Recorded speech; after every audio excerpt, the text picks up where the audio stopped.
बातें बहुत हैं। हमारे वक्ता उसी देर में हमारे बीच में पहुंचने वाले हैं। मैं आपसे निवेदन करना चाहता हूं कि आप झूठे वादे और झूठे फरेब में ना आए, क्यों कि अब लोग जाल फेंकने आएंगे। लेकिन भारतीय जनता पार्टी की सरकार आपको कई चीज आपकी झोली में डाल चुकी है, इसलिए हर बात का अध्ययन करके और हर बात का गहन विचार करने के बाद आप लोगों को अपने मत का उपयोग करना है। मैं एक छोटा सा कार्यकर्ता हूं, मैं आपको इतना नहीं समझा पाऊंगा, लेकिन इतना जरूर कहूंगा कि मुझसे आप पे कई गुना ज्यादा बुद्धि है, समझ है। हर चीज का आप अध्ययन करना और इसके बाद भारतीय जनता पार्टी अगर सरकार में आई तो ये योजनाएं निरंतर चलती रहेंगी। देश, प्रदेश, नगर और जिले का विकास निरंतर होता रहेगा। अगर हमने तो वो ये कहते हैं कि हमारे वोट से एक वोट से क्या फर्क पड़ेगा। अगर उन्होंने कहा है कि मैं रोजगार के अवसर दूंगा, तो रोजगार के अवसर के लिए बहनों आप 10,000 रुपए तक का लोन किसी भी बैंक से ले सकते हैं। बाशर्त के 10,000 रुपया जेब में ही नहीं रखना है, उन 10,000 रुपए से काम धंधा करना है, स्वावलंबी बनना है, अपने पैरों पे खड़ा होना है। 10,000 रुपए बैंक में देंगे तो आपको 20,000 रुपए का वापस लोन देंगे। 20,000 रुपए देंगे तो वो आपको 30,000 रुपए का लोन देंगे। 30,000 दोगे तो 40 से 50 ऐसे लाख रुपए तक का आपको लोन मिलेगा और उसका ब्याज सरकार भरेगी। उसका ब्याज भारतीय जनता पार्टी की सरकार भरेगी, आपको देने की जरूरत नहीं है। और क्या चाहिए? ऐसी सरकार जो आपका दर्द समझ रही है, ऐसी सरकार कि आपकी तकलीफ में खड़ी है, ऐसी सरकार जो महिलाओं का उद्धार करने के लिए इस मध्य प्रदेश में है। अब आप ही विचार करिए और आप ही निर्णय करिए।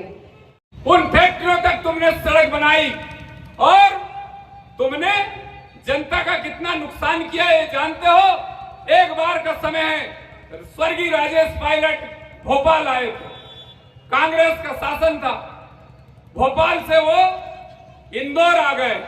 इंदौर में आके उठा लो अखबार, उस समय के राजेश पायलट जी ने पूछा पीएस कि जो साफा भोपाल में पिनाया था वो साफा कहां है?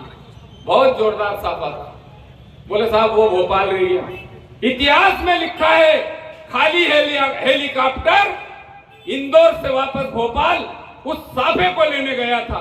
ये खेल खेले तुमने भारत की जनता के साथ, और तुम नरेंद्र मोदी जी जो इस देश का हीरा है, कोहिनूर है भारत का, उसके कपड़े बदलने पर, उनके कपड़े बदलने पर आप प्रश्न उठाते हो। क्या किया तुमने? व्यापारी को इस देश में लोन मिलता था व्यापार के ऊपर, सरकारी कर्मचारियों को नौकरी के ऊपर लोन मिलता था, लेकिन किसान के यहाँ शादी आ जाए, नुक्ता आ जाए, त्योहार आ जाए तो या तो अपनी रकम गिरवी रखता था या अपनी जमीन गिरवी रखता था। ये क्या छुपा हुआ है? ये क्या कांग्रेस? महिला हो, पुरुष हो, व्यापारी हो, किसान हो, सबकी चिंता की है। और भारतीय जनता पार्टी की वो सरकार है जिसने देश के अंदर राम मंदिर बनाकर इस देश के स्वाभिमान को जीवित किया है। कांग्रेस के लोग हमसे बातें करते थे, इस देश के अंदर राम मंदिर बनाने का काम हम नारा लगाते थे। जब से 2014 से पहले हमारी सरकार जब केंद्र में नहीं थी तो कांग्रेस के लोग हमारा मखौल उड़ाते थे और कहते थे कि तुम तारीख नहीं बताते हो। अरे हमने नारा लगाया था कि राम लला हम आएंगे, मंदिर वही बनाएंगे। हमने एक नारा और लगाते थे, साथियों मंदिर बनाने का हमारा प्रण पूरा पूरा हुआ हम एक नारा और लगाते थे कि अभी तो पहली झांकी है और मथुरा काशी बाकी है। हम मथुरा काशी में भगवान भोलेनाथ का वहां पर भव्य मंदिर बनाकर इस देश को हम सौगात देना चाहते हैं। इस देश के अंदर यदि धारा 370 समाप्त की है तो भारतीय जनता पार्टी ने की है। इसलिए जमीन पर कोई काम करने का कोई ओहदा रखता है, कोई मादा रखता है तो भारतीय जनता पार्टी रखती है। आज हमारे देश के अंदर हमने देखा, हमारे देश का प्रधानमंत्री जब विदेश में जाता है तब देश के प्रधानमंत्री के लिए रेड कारपेट बिछाया जाता है, सम्मान के लिए पूरा विदेश खड़ा होता है। लेकिन वर्तमान समय में अभी G20 हमने देखा है, बहुत से मुद्दे हैं, बात करने को समय कम है, यात्रा सामने आ चुकी है और कुछ ही क्षणों में 5 मिनट के अंदर यात्रा हमारे बीच में आ जाएगी। क्योंकि यात्रा हमारे बीच में शीघ्र उपस्थित होने वाली है। आप जनता जनार्दन का आशीर्वाद लेने के लिए जन आशीर्वाद यात्रा प्रदेश का नेतृत्व हमारे बीच में आने वाला है। इसके पहले मैं मंच के लिए नाम संबोधित कर रहा हूं, कृपया जो अतिथिगण यहाँ है उपस्थित वो मंच पर आ जाए। माननीय श्री रोडमल नागर जी सांसद, सम्मानित ज्ञान सिंह जी गुजर जिला अध्यक्ष भारतीय जनता पार्टी, श्री कुंवर जी कोठार विधायक सहारनपुर, श्री राज्यवर्धन सिंह जी विधायक नरसिंहगढ़, श्री मोहन दादा जी शर्मा प्रदेश कार्य समिति सदस्य भारतीय जनता पार्टी, श्री दिलवर जी यादव प्रदेश कार्य समिति सदस्य, श्रीमती मोना जी सुस्तानी प्रदेश कार्य समिति सदस्य, आदरणीय रघुनंदन जी शर्मा पूर्व विधायक और जिला संयोजक, श्री गौतम टेटवाल जी पूर्व विधायक, श्री हनुमान प्रसाद गर्ग जी पूर्व विधायक, श्री बदीलाल यादव जी पूर्व विधायक, श्री नारायण सिंह जी पवार जी पूर्व विधायक, आदरणीय अजयलाल जी डांगी पूर्व विधायक, आदरणीय हरिचंद जी तिवारी पूर्व विधायक, आदरणीय श्री अमर सिंह जी यादव पूर्व विधायक, आदरणीय प्रताप जी मंडलोई पूर्व विधायक, आदरणीय पूर्ण सिंह जी पवार पूर्व विधायक, आदरणीय श्री ललित जी पालीवाल पूर्व जिला अध्यक्ष, आदरणीय श्री केदार जी काका पूर्व जिला अध्यक्ष, आदरणीय श्री दीपेंद्र सिंह जी चौहान पूर्व जिला अध्यक्ष, आदरणीय श्री दीपक जी शर्मा पूर्व जिला अध्यक्ष, श्रीमती गायत्री जसवंत गुजर पूर्व जिला पंचायत अध्यक्ष जी, श्री निर्मल जी जैन साहब यात्रा के जिले के प्रभारी, हमारे जिले के महामंत्री श्री अमित जी शर्मा, जिले के दूसरे महामंत्री सम्मान्य देवी सिंह जी सोनिया जी,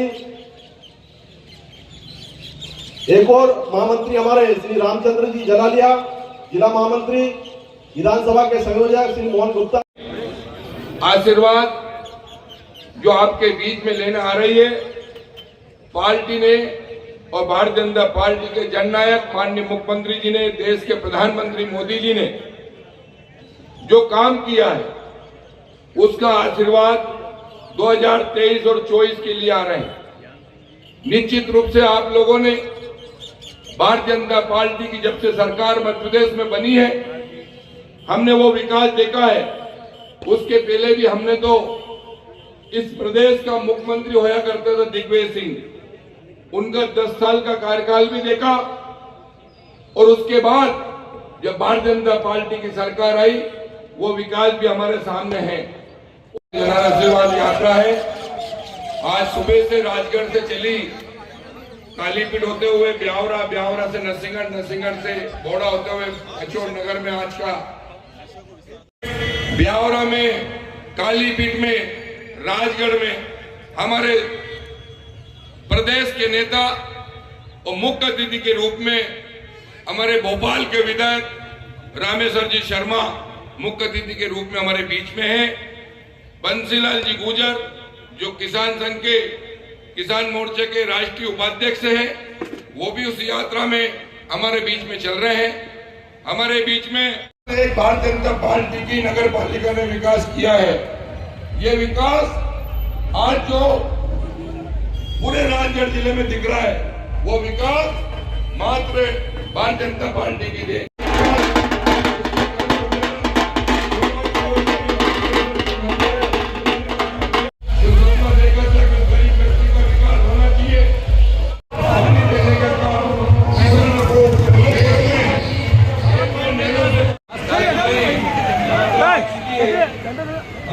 हमारे नेताओं का स्वागत करते हैं, अभिनंदन करते हैं और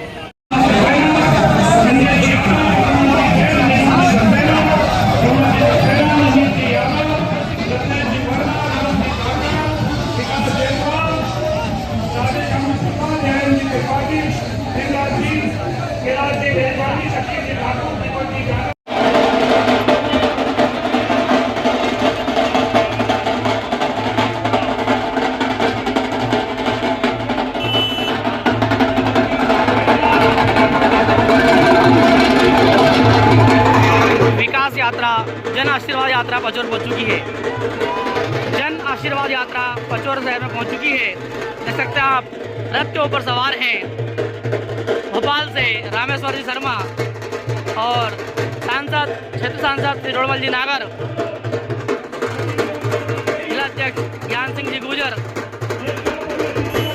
जन आशीर्वाद यात्रा के रथ पर सवार होकर पधार रहे हैं।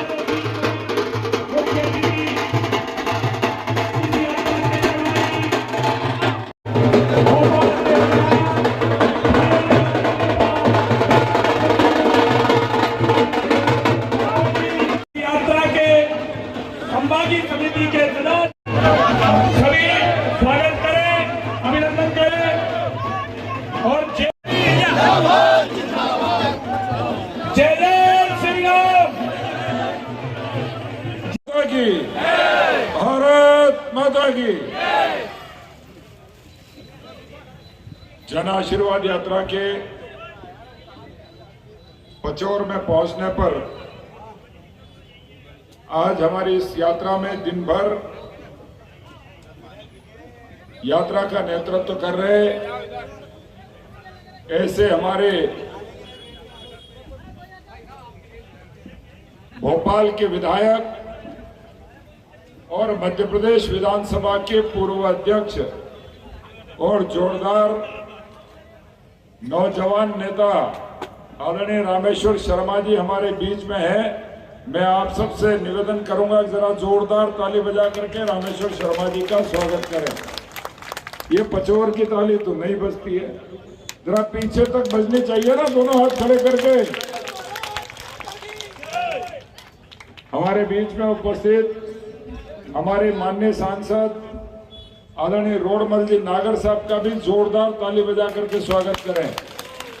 हमारे का हकदार होता है। भारतीय जनता पार्टी ने इतना काम किया है मध्य प्रदेश में कि वो जन आशीर्वाद यात्रा लेकर के और आप सबका, पूरी जनता का आशीर्वाद लेने के लिए पहुंचे हैं। मित्रों, मध्य प्रदेश के मुख्यमंत्री माननीय शिवराज सिंह जी चौहान ने जब मध्य प्रदेश की कमान संभाली थी तो हमने सबने देखा है कि मध्य प्रदेश में बिजली कब आती थी, बिजली कभी कभी आती थी और ये पहचान होती थी कि आज बिजली आई है। लेकिन माननीय मुख्यमंत्री शिवराज सिंह चौहान जब से मध्य प्रदेश के मुख्यमंत्री बने, बिजली कभी जाती नहीं है, 24 घंटे बिजली मिल रही है और पूरे गांव और शहर उसका आनंद ले रहे हैं। मध्य प्रदेश में सड़कों के हालात क्या थे? दिग्विजय सिंह जब मुख्यमंत्री थे तो पचौर पहुंचने में मंदसौर से हम आते थे और बोडा पचौर के रास्ते हम जो है भोपाल जाते थे, क्योंकि उधर की सड़कें तो सारी खराब थी, इधर की भी खराबी थी, पर 10, 12, 15 घंटे लगते थे भोपाल पहुंचने में। और आज जब मंदसौर से निकलते हैं तो 5 घंटे में, 4.5 घंटे में भोपाल पहुंच जाते हैं। इतनी अच्छी सड़कें बनाने का काम किसी ने किया तो हमारे मध्य प्रदेश के मुख्यमंत्री माननीय शिवराज सिंह जी चौहान ने किया कि नहीं किया? देखिए, हम सब किसान हैं। अच्छा, किसान कौन कौन है इसमें? कौन कौन है? सारे किसान हैं। 2003 के पहले किसानों की हालत ऐसी थी, 4 साल सूखा पड़ा था। 2000, 2001, 2002, 2003, उस 4 साल के सूखे में दिग्विजय सिंह मध्य प्रदेश के मुख्यमंत्री थे। उन्होंने जाती बहुमत से मध्य प्रदेश में सरकार बनाएंगे और राजगढ़ जिले की 5 सीटें भारतीय जनता पार्टी की झोली में डालेंगे। तैयार है ना अपन सब? जरा जोरदार तरीके से हाथ खड़े करो। मंच वाले भी सब कर रहे हैं, नीचे वाले भी सब कर रहे हैं। बोले भारत माता की, भारत माता की, भारत माता की। बहुत बहुत धन्यवाद। ठीक है, इस हिसाब से हम भी बात करेंगे। तो मैं जितने दम है उतने तो दम हम दिखाएंगे। हाँ, जब आप में ही दम नहीं है तो हम कहाँ दम दिखाएंगे? दम आप में होनी चाहिए, तब हमारी दम बात बनेगी। अगर आप में दम है तो दोनों हाथ उठाकर जय जय श्री राम बोलिए। इधर के जो लोग खड़े हैं, तुम लोग क्या पाकिस्तान से सीधा संबंध रखते हो? उधर तुम लोगों को अलग से बताना पड़ेगा। यही तो हिंदुस्तान में गड़बड़ी है। जय जय श्री राम, जय श्री राम। देखो हिंदुस्तानियों, एक बात कान खोलकर सुन लो। जब भी धर्म पर और देश पर आंच आए, तब इस बात की मुगालते मत पालना कि कौन नारे लगा रहा है, कौन पहले बोल रहा है, कौन लीडरशिप कर रहा है। लीडरशिप कोई भी करे, तुम्हारा फर्ज है मां की कूक के रक्त का निवारण करना, तुम्हारा फर्ज है देशद्रोहियों को मुंह तोड़ जवाब देना, ये तुम्हारा फर्ज है। इस फर्ज का निर्वाह करिए। अगर ये फर्ज आपके हमारे पूर्वज निभाते रहे होते तो मुगल नहीं आते देश में। ये फर्ज अगर हमारे आपके पूर्वज निभाते रहे होते तो अंग्रेज नहीं आते देश में। इस फर्ज को निभाने के लिए कभी भगत सिंह ने फांसी चूमी है, इस फर्ज को निभाने कभी चंद्रशेखर ने गोली खाई है, इस फर्ज को निभाते कभी झांसी की रानी लक्ष्मी लड़ी है। इस फर्ज को निभाने पचौर वालों तुमको भी लड़ना पड़ेगा, ऐसे आजादी नहीं मिलेगी। आज मोदी दुनिया से तुम्हारे खातिर लड़ रहा है, बताओ लड़ रहा है कि नहीं लड़ रहा? अरे हाथ उठाकर बताओ, मोदी लड़ रहा है कि नहीं? किसके खातिर लड़ रहा है? अरे बताओ किसके खातिर लड़ रहा है मोदी? आपके खातिर लड़ रहा है। वो पाकिस्तान से लड़ रहा है, वो आतंकवादियों से लड़ रहे हैं, वो अफगानिस्तान से लड़ रहे हैं, वो कंधार से लड़ रहे हैं, वो अरब कंट्री से लड़ रहे हैं। और तो और तुम्हारे और हमारे बेटा बेटी जब यूक्रेन में फंस जाएं, दो देश मिसाइल चला रहे हों, दोनों तरफ से गोलियां दग रही हों, बम के आवाज आ रही हो, उस समय भारत माता का बेटा नरेंद्र मोदी कहता है, रूस कान खोलकर सुन लो, यूक्रेन कान खोलकर सुन लो, मेरे भारत के बेटा बेटी तिरंगा लेकर निकलेंगे। इनको टच किया तो नक्शे पे से नाम मिटा दूंगा तुम्हारे देश। अब बताओ, इससे पहले कोई ऐसा हिंदुस्तान में नेता था? अगर तुम्हारा बेटा, तुम्हारा भाई, तुम्हारा बंधु वहां फंसा होता तो बताओ मोदी भगवान के बराबर है या नहीं? मोदी जी ने जो काम किए हैं वो सांस्कृतिक विरासत की रक्षा के काम किए हैं। अरे हिंदुस्तान के हिंदुओं, तुम्हारे और मेरे पूर्वज बाबा वाल्मीकि के कहने पर रामचरितमानस लिखा गया। वाल्मीकि ने जो रामचरितमानस में लिखा, आदौ राम तपोवनादिगम्यं भस्वा मृगा कांचनम वैदेही हरणम जटायुमर्णम सुग्रीव संभाषणम बाली निधर्णम लंकापुरी दायनम, ये वाल्मीकि में रामचरितमानस में लिखा गया। उस वाल्मीकि जी महाराज की रामचरितमानस को झुटलाने का काम इन निकम्मे कांग्रेसियों ने किया। हम जब अयोध्या गए, इनने हमें मंदिर नहीं बनाने दिया।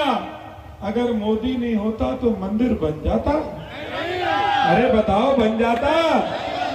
नहीं बन जाता तो मोदी ने को लाए हैं हम उनको। ये जोर से बताइए, लाओगे कि नहीं लाओगे? अरे बताओ, तुम्हारा खून जवाब दे रहा है कि नहीं? देखो दोस्तों, ये तुम्हारे और मेरे मतलब की लड़ाई नहीं, ये मेरे हिंदुस्तान के मतलब की लड़ाई है, ये देश के पहचान के मतलब की लड़ाई है। और जब हम भारत के पहचान की लड़ाई नहीं लड़ेंगे, हमारे पूर्वज हमसे ही पूछ लेंगे, बताओ पिता तुम्हारा नाम रामेश्वर है तो राम का मंदिर कहाँ है? मोदी ने कम से कम हमारी करोड़ों हिंदुओं की इज्जत रख दी। अयोध्या में जहाँ राम लला पैदा हुए हैं, भाई राम मंदिर बना दिया। ये आपके और हमारे सम्मान का मंदिर है। बताओ, कश्मीर को उजड़ते तुमने नहीं देखा? अरे हाथ उठाकर बताओ, देखा कि नहीं देखा? कश्मीर के लहूलुहान को तुमने देखा कि नहीं देखा? कश्मीर में तिरंगा झंडे तुमने देखा कि नहीं देखा? हिंदू बेटियों की जान पर पाकिस्तान जिंदाबाद लिखा देखा कि नहीं देखा? मंदिरों में बम लगाते उड़ते हुए टूटे मंदिर देखे कि नहीं देखे? बदल दिया और मियों को एक संदेश में कह दिया, देश के हो, देश में रहो, पाकिस्तान के तलुए चाटोगे तो कब्रिस्तान में ठिकाना बना दूंगा। ऐसा हिंदुस्तान बनाया। क्या ये हिंदुस्तान पहले था? अरे हाथ उठाकर बताओ, था? पहले हिंदुस्तान था? नहीं था। इसलिए मोदी जी ने जो किया है, देश के लिए जो मोदी जी ने त्याग किया है, देश के लिए जो मोदी जी आतंकियों से लड़ रहे हैं, जातिवादियों से लड़ रहे हैं, निकम्मे और भ्रष्टाचारी कांग्रेसियों से लड़ रहे हैं। अरे बताओ, मोदी को साथ नहीं दोगे तो अच्छा हिंदुस्तान पाओगे? बताओ, अच्छा हिंदुस्तान पाओगे? अच्छे हिंदुस्तान के लिए मोदी का साथ देना जरूरी है कि नहीं है? अभी मैच हुआ था पाकिस्तान का, हुआ था कि नहीं? कब हुआ था? क्या हुआ पाकिस्तान का? रिगड़ दिया कि नहीं रिगड़ा? जैसे पाकिस्तान को रिगड़ दिया, ऐसे इस चुनाव में कांग्रेस को रिगड़ देना है, ये ध्यान रखना। देखो, कांग्रेसी जीतते हैं, खुशी लाहौर कराची में मनती है, और जब मोदी गरजते हैं तो आंसू इस्लामाबाद में आते हैं। ये है हिंदुस्तान। बताओ, ऐसा हिंदुस्तान चाहिए कि नहीं? मोदी के गरजने वाला हिंदुस्तान चाहिए ना? हम किसी को सताते नहीं हैं, हम किसी को छेड़ते नहीं हैं, पर कोई हमें छेड़ता है तो हम उसे छोड़ते नहीं हैं। ये बात करनी होगी। राजनीति में सड़क, बिजली, पानी, स्कूल, कॉलेज, अस्पताल, बेटा बेटियों का विवाह, इलाज सब करेंगे, और बिना जाति देखे दे देंगे।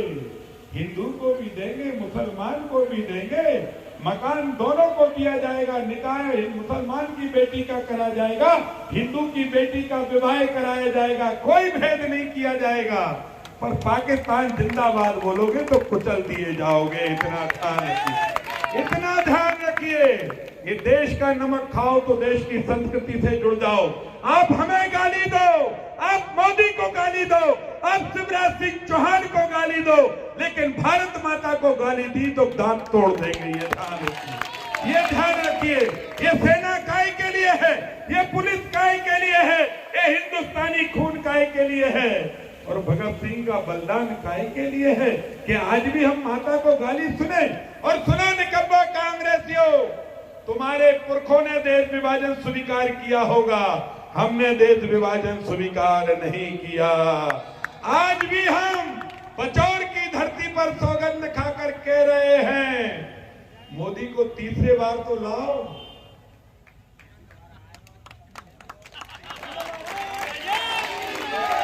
मोदी को तीसरी बार तो लाओ, और बहुमत के साथ लाना। अभी कितने भाजपा लाए थे तुम? 303 लाए, 370 हटा दी, 303 लाए, अयोध्या में राम मंदिर बना दिया, और 400-500 ले आए ना, तो भय प्रगट कृपाला दीन दयाला जन जन की हितकारी घोषणाएं होंगी। फिर ये नाक मिटे रोलेंगे, कैसा पार्लियामेंट होना चाहिए, पार्लियामेंट में ये नहीं है। जिन्ना की औलादो सुधर जाओ।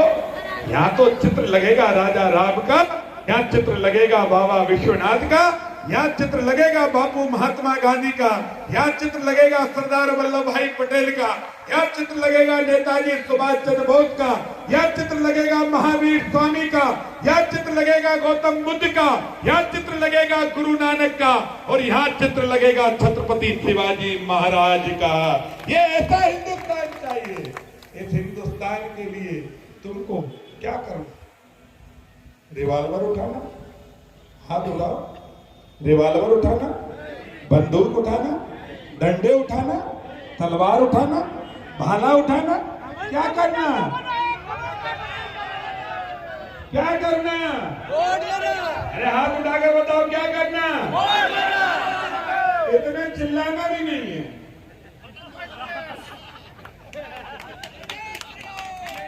बस इतना सा इलाज तुम्हें करना, बाकी इलाज मोदी करे। इतना तो कर सकते हो कि नहीं? कर सकते हो कि नहीं? तो भैया करो। किसी ने रोका है क्या? रोके तो उससे रुको मत। बाप भी रोके तो बता दो, धर्म है धर्म का, कर्म है धर्म का, बलिदान है भारत भूमि के लिए। पिता हो तुम हमारे अवश्य, और आशीर्वाद दो, लड़ेंगे युद्ध भारत माता के लिए। ये संकल्प होना चाहिए, ये संकल्प होगा, हमारे सपनों का हिंदुस्तान होगा। लाडली बहना को 3000 मिले, अभी चिंता क्यों कर रहे हो? 3000 से शुरुआत हुई है, 10-12 हजार तक जाएगा। जब तक भांजे भांजियों की सीधी फीस माँ बाप नहीं भरेंगे तब तक खजाना देते रहेंगे, तुम्हारा है तेरा, तुझको अर्पण क्या लागे मेरा, ये भी करेंगे। अभी हमने हवाई जहाज से धर्म भेजा, हिंदुओं को कहा जाओ हवाई जहाज से, अभी तक हज पे ही जाते थे लोग। मौलाना हमारा पैसा लगा हाथ जाए और हमें ही गाली दे। हमने कहा जाओ जगन्नाथपुरी भगवान को दर्शन करके आओ और शिवराज मामा की जय जय श्री राम बोल कर भी आओ। भेजा सबको, भेजा, क्या परेशानी है? क्योंकि हिंदुस्तान में अब धर्म के काम को भी इसको आगे बढ़ाना है। पर कांग्रेस ही अब थोड़ा षड्यंत्र कर रही है, समझ रहे हो ना तुम लोग? कांग्रेस को षड्यंत्र क्यों नहीं? दुनिया में सबसे झूठी कौन है? हाथ उठा के बोलो, वो कौन है? दुनिया में सबसे भ्रष्ट कौन है? जिसने देश विभाजन किया वो दल कौन है? जो पाकिस्तान को बिरयानी खिलाता वो दल कौन है? जो आतंकवादियों को जी बोलता है वो दल कौन है? और जिसका पप्पू उसी को नहीं समझ पाता वो दल कौन है? कांग्रेस। तो कांग्रेस कालनेमी है। क्या है? कालनेमी को कौन कौन जानते हो? सबसे दोस्ती, कालनेमी से बच के रहना। कालनेमी एक राक्षस था जो हनुमान जी को राम कार्य करने के लिए रोकता था और भेद बदलकर हनुमान जी से भी जय जय श्री राम बोलता था। श्री राम श्री राम श्री राम। हनुमान जी ने कहा ये तो अपने से बड़ा वाला है। जब बाद में पता चला तो ये तो लंका वाला निकला। तो कांग्रेस वही है हिंदुओं। तुम मोदी का साथ दे रहे हो इसलिए वो हनुमान चालीसा पढ़ रहे हैं, तुम मोदी का साथ दे रहे हो इसलिए वो मंदिर जा रहे हैं। नहीं तो बताओ 10 जनपद में कभी राम आरती हुई क्या? अरे किसी एक आध निकम्मे कांग्रेसी से पूछ के देखो, फोटो बुलवाओ, हुई क्या 10 जनपद में? हुई क्या? हमारे मोदी जी के घर में देखो, होती है। क्यों? सत्ता का परिवर्तित रूप जब आप ये देख रहे हो, ये परिवर्तित रूप किसी और के कारण नहीं है, चाय बेचने वाले के कारण है। ये चाय बेचने वाले के कारण जो रोजा अफ्तारी कराने जाते थे वो अब सीधे मंदिर में घुस रहे हैं। भगवान हमारी भी सुन लेना, ऐसा नहीं रोड पर कोई दिलवाते रहना, थोड़ी हमारी भी सुन लेना। ऐसा नहीं कुठार बाबू को ही मामला बनाते रहना, थोड़ा हमारी भी सुन लेना। ऐसे नहीं भाजपाई बंसीलाल जी को ही कुछ दिलवा दो, विजय अखबार जी को ही दिलवा दो, मोहन जी को भी दिलवा दो, फलन हमें भी दिलवा देना। इसलिए मंदिर ये जा रहे हैं, लेकिन ये कालनेमी हैं। ये राम के तब तक हैं जब तक इनका काम है। जैसे ही तुमसे वोट लिए और गिरगिट ने रंग बदला, मुझसे तेज रंग बदलते हैं कांग्रेसी, ध्यान रखना। गिरगिट तो रंग बदलने में टाइम ले लेता है, कांग्रेसी रंग बदलने में टाइम नहीं लेते।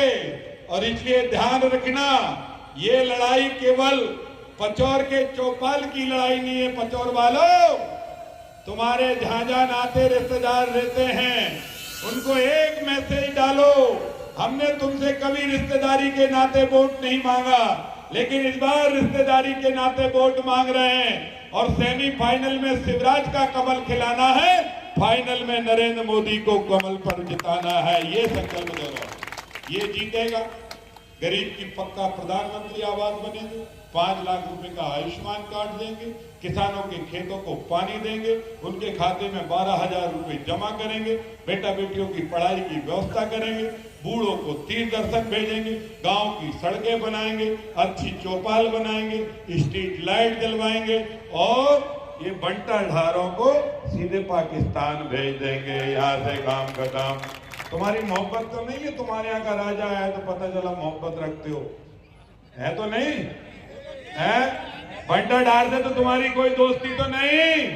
अरे हाथ उठाकर बताओ, कुछ लोग लग रहे हैं बीच में 2-3 लोग, तुम लोगों की है क्या? है हनुमान जी तुम्हारी पुरानी दोस्ती तो नहीं है? ज्ञान भैया किसी की है तो नहीं? है बोलो भैया, याद आ गया किसी की दोस्ती तो नहीं। और अगर हो तो हो, कर क्या लोगे तुम? उसका हाल वही होने वाला है। हिंदुस्तान में अब दिग्विजय सिंह और सोनिया गांधी, राहुल गांधी और श्रीमती प्रियंका वडेरा जी ये ऐसे हिंदू हैं, इनका पता ही नहीं चलता कि ये कैसे हिंदू हैं। फिर ये देखो, इसे पता है भैया को, बस इसका पता याद रखना और ये ध्यान रखना, ये फिरोज खान की औलाद हिंदुस्तान के सनातन धर्म पर चोट ना कर पाए, इतना ख्याल रखना, इतना ख्याल रखना। ये जरूरी है। ये लड़ाई मेरी और तुम्हारी नहीं है, ये लड़ाई मेरे सनातन की है। बताओ, सनातन की लड़ाई लड़ोगे कि नहीं? ढंग से हाथ उठाओ, नींद में मत रहो कोई भी। इतने चिल्लाने के बाद भी नींद है सबको। बताओ जरा, सनातन की लड़ाई लड़ोगे? आए पीछे वालों, काली टी शर्ट वाले, हाथ उठाओ जरा, उठाओ जरा। सनातन की लड़ाई लड़ोगे? बताओ, सनातन की जय जयकार करोगे? जो सनातन को रोक कहेगा उसको रोक लगाओगे? तो ये कसम खाकर कहो कि ये लड़ाई हमारी है, ये लड़ाई हमको लड़नी है। हे राम, तूने हमें मनुष्य पैदा किया है, इतना पर्याप्त है। हम तेरा सच्चा अंश होंगे तो इन आज के कलयुगी रावणों को मुंह तोड़ जवाब जरूर देंगे। ये संकल्प दोहराओ।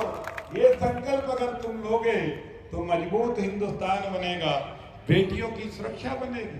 अभी बेटियों पर हमले हुए, इज्जतों पर दाग आए, हमने कई लोगों के मकान तोड़ दिए, पूरी कांग्रेस चुन मियों के मकान तोड़े। हमने कहा मियों के नहीं तोड़े, जिनने बेटियों के साथ बलात्कार किया उनके मकान भी तोड़ दिए, हाथ पैर भी तोड़ दिए, क्या बुरा। अभी उनने महाकाल की यात्रा निकल रही थी, सवारी, महाकाल की सवारी पर थूका। बताओ क्या बर्दाश्त कर सकते थे क्या? तुम्हें महाकाल की सौगंध, अगर झूठे हाथ उठाओ तो ढंग से उठाना हो। बताओ बर्दाश्त कर सकते हो क्या तुम? बताओ तुम बर्दाश्त कर सकते हो क्या? तुम बर्दाश्त कर सकते हो क्या? मैंने तो एसपी को कहा कि एसपी साहब, महाकाल की सवारी में आने वाले लोग भले हैं, धन्यवाद तो नहीं तो थूकने वाला उसी तरह जमीन में निपट लेता, दोबारा से पलटकर मिलता नहीं। ध्यान रखना, शोभा यात्राओं पर फूल बरसाओगे तो ईद की खूब गले मिलकर मिठाइयां पाओगे। शोभा यात्राओं पर पत्थर बरसाओगे तो फिर बर्दाश्त नहीं किए जाओगे। इतना ध्यान रखना, इतना ध्यान रखना। ये संदेश जाना चाहिए, राजनीति केवल वोट लेने के लिए नहीं, राजनीति अपने विचारधारा के, राजनीति अपने संकल्प की होती है। और इस राजनीति को हमको आपको मिलकर पूरा करना है। और इसलिए आज आपको और हमको बचौर की धरती से संदेश देना है कि ये जो शिवराज जी की जन आशीर्वाद यात्रा निकल रही है, ये नरेंद्र मोदी जी के आशीर्वाद से जन आशीर्वाद यात्रा निकल रही है, इस यात्रा को सफल बनाना है। लोगों के घर वोट मांगने, अब बोलते रहो तो, लोगों के घर वोट मांगने। भाई बाद में बाल खुजाना, पहले सही से बताओ सब लोग, मंच वाले भी। नहीं, अपन कोई मुरब्बत नहीं। क्या है तुमसे हमारी दोस्ती किस बात की? हमारी तुम्हारी दोस्ती भाजपा के कारण है। भाजपा में है तो हम तुम दोस्त हैं, ये तो काय के दोस्त हैं। इसलिए जिएंगे भाजपा के लिए, मरेंगे भी भाजपा के लिए, क्या परेशानी। इसलिए बताओ भाजपा के लिए वोट मांगने जाओगे? घर घर वोट मांगने जाओगे? अरे कांग्रेस जय जय श्री राम के नारे लगाओगे? हो सकता है कोई विभीषण अपने काम आ जाए। अरे विभीषण राम राज का प्रतीक है, उसे रहना। हे देवाधिदेव महादेव, तेरे शरण में रहे हम, तेरी पूजा करते रहें। तू ऐसा आशीर्वाद देना कि इस बार रामलला के दर्शन कर लें और अगली बार ज्ञान व्यापी में घुस जाए, वहां भी दर्शन कर लें, वहां भी कुछ काम करने के लिए। इसलिए दोनों हाथ उठाकर बोलिए हर हर महादेव। ऐसा कांग्रेसी बोल सकते हैं क्या? हर हर महादेव बुलवा सकते हैं क्या? और अगर ऐसे हर हर महादेव बुलवाए तो 4 से 6 उनके पजामा निकाल के ले जाए। गलत बोल रहे हैं क्या? ये हम ही बोल सकते हैं, क्योंकि ये मोदी का देश है, ये भारतीय जनता पार्टी की सेवा और सनातन संस्कृति का देश है।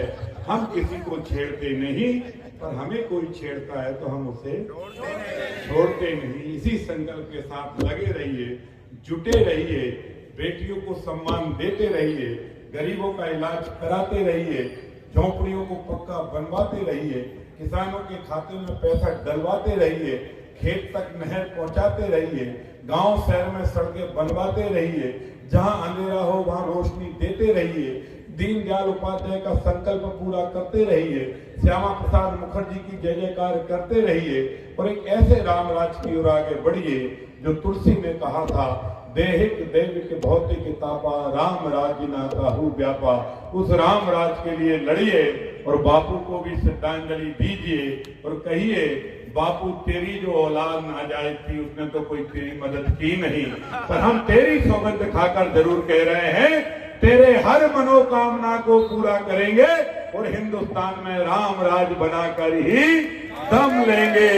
यही बापू का संकल्प था, राम राज आएगा। पर बापू के राम राज को नहीं लाए, नेहरू राज, इंदिरा राज, राजीव राज, मनमोहन राज, बीपी सिंह राज। राम राज आया क्या? आया क्या? राम राज आता तो राम का मंदिर बनाना पड़ता कि नहीं? अरे जोर से बोलो। पड़ता, पर वो राम का मंदिर बनाते तो दूसरी उनकी व्यवस्था करते कि नहीं? इसलिए राम राज कौन लाएगा? बापू तेरा सच्चा सेवक, तेरा सच्चा बेटा नरेंद्र मोदी ही हिंदुस्तान में राम राज लाएगा। बहुत बहुत धन्यवाद, नमस्कार।